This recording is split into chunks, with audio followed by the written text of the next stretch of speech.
અમદાવાદમાં નજીવા વરસાદે શહેરની હાલત કફોડી બનાવી। શહેરના નિકોલ વિસ્તારમાં આવેલા ગોપાલ ચોકમાં ઘૂંટણ સમૂહ પાણી ભરાતા વાહન ચાલકોને ભારે હાલાકીનો સામનો કરવો પડ્યો હતો।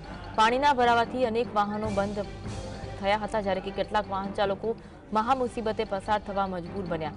સ્થાનિક લોકોની અનેક રજૂઆતો છતાં વરસાદી પાણીના નિકાલની સમસ્યા યથાવત છે। નબળી ડ્રેનેજ વ્યવસ્થાને કારણે શહેરીજનોમાં રોષ ફેલાયો છે।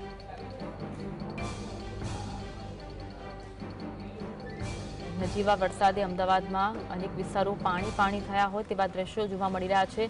સ્થાનિક લોકોએ અનેક વખત રજૂઆત કરી છતાં વરસાદી પાણીનો નિકાલ થતો નથી, તેના કારણે લોકોમાં રોષ જોવા મળી રહ્યો છે। અમદાવાદમાં નજીવા વરસાદે શહેરની હાલત કફોડી બનાવી છે।